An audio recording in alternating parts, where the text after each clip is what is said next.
Hello everybody, it's Emily from the library. I've started to see some flowers growing outside while I'm walking around in my neighborhood. So I thought today I would show you how to do one of my favorite crafts, tissue paper flowers, so you can enjoy some flowers at home too. So let's get started.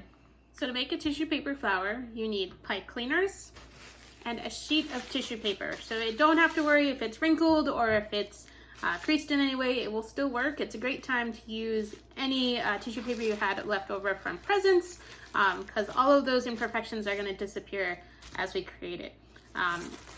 So the other thing you'll need to have on hand is a pair of scissors, and if you want to, you can have a pencil if you want to draw out your shape. So I'm going to put those aside for now though.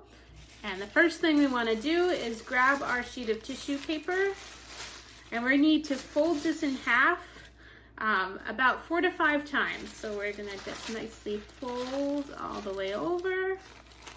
I'm gonna make nice creases so that we can try and get our paper to be flat. It will just be easier to work with. I'm gonna fold it over again. Okay, one more time.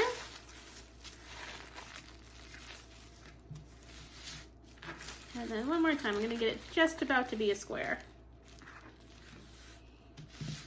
So this was just a standard size piece of paper. Folding it 4 to 5 times, we get this nice rectangle with plenty of layers, or more of a square, to work with.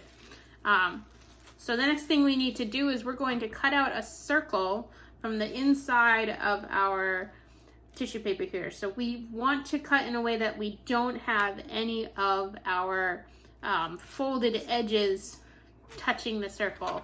So I'm going to show you what that looks like. I'm not going to use a stencil or anything because actually having an imperfect circle makes a more interesting circle. So don't worry about too much. It can be a little wonky, it can have wavery edges. It just adds your own unique flair to your flower. So we're going to cut all the way around. And when we're done, this is what's left over. We're going to just toss that aside. And you should end up with a stack of circles, which we're going to use as our flower petals. So what we want to do next is put those aside. These are our petals. We're going to use those a little bit later. And grab our pipe cleaner. So now this next step is optional. If you want to do it, go for it. If not, you can just curl up the end of your pipe cleaner and continue, but I'm gonna grab a little rectangle of tissue paper of another color. I chose to do yellow for this, and we're gonna place our rectangle down, lay our pipe cleaner on top, and we're just gonna roll up that pipe cleaner in the yellow paper. It doesn't have to be super precise, it can be a little loose. Roll it up so it's all the way over the edge. Okay. And then the next thing we want to do is actually roll the top of our pipe cleaner down. So we're just going to make some nice little bends here. Okay, so this is going to be the center of our flower. It's going to act as a little nib. So when we slide our petal on, if we're not too forceful, this will stop them from popping off the other side. And it also, if you add that other color of paper, it adds a nice little bright spot, a little color to your flower. It's kind of like that little spot that the bee would land on to get the pollen. So it's a nice little addition. If you don't have the paper, don't worry about it. You just want to make sure that you roll over your pipe cleaner so that your petals don't fall off.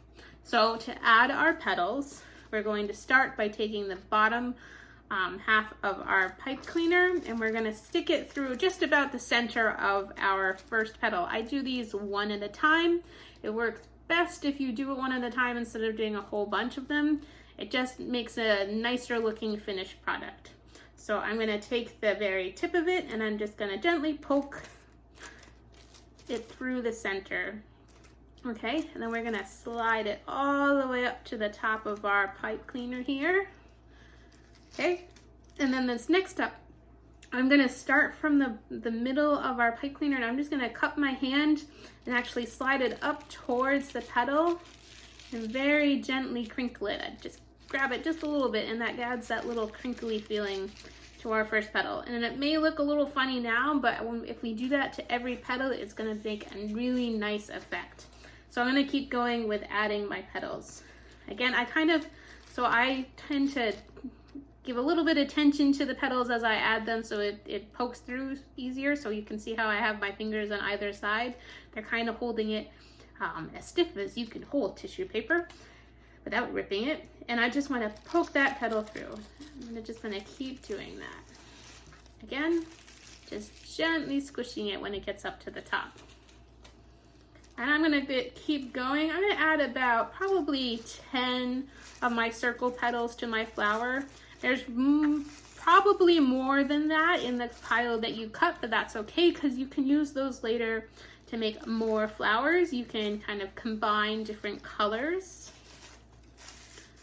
Okay, keep going.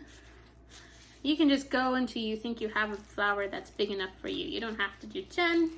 You can go to whatever size feels right. And then keep crumpling them up as I get up to the top. It's just adding another texture to our creation. Makes them a little bit more flower-like.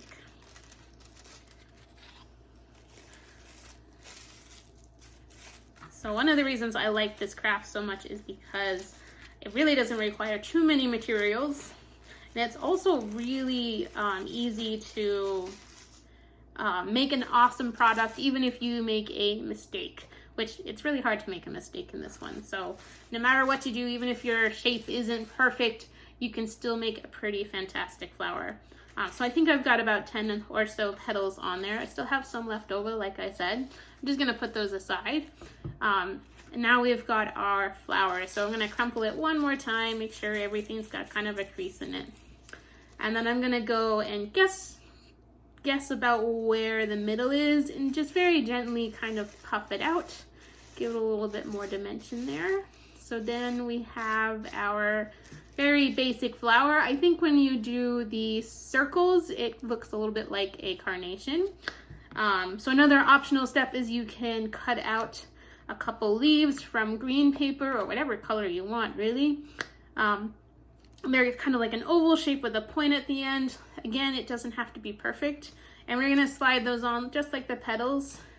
You can slide them right up to the top. I don't crumple them just as much because they're not kind of different. And then you've got a leaf on your flower. I like to do 2 or 3 depending upon what type of flower I'm making. So I'm gonna add one more. And there is a very basic tissue paper flower. So this one and the pink one that you saw at the beginning were both made with that circle from the cutting. The purple one that we saw earlier is made from a kind of a wonky little triangle here, which was fun to cut out. Squares work as well. And then this blue one that you saw is actually made from a heart shape. It's a little bit of an elongated heart, and I just, instead of poking it through the center of the heart, I poked it through towards the end, or towards the bottom of the heart.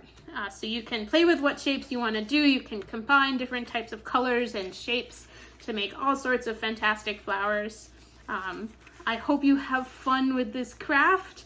And I hope you make yourself a nice, big, beautiful bouquet of freshly made flowers to keep at home. And the good thing is that they will never wilt. They don't need water, so they're there as long as you want them.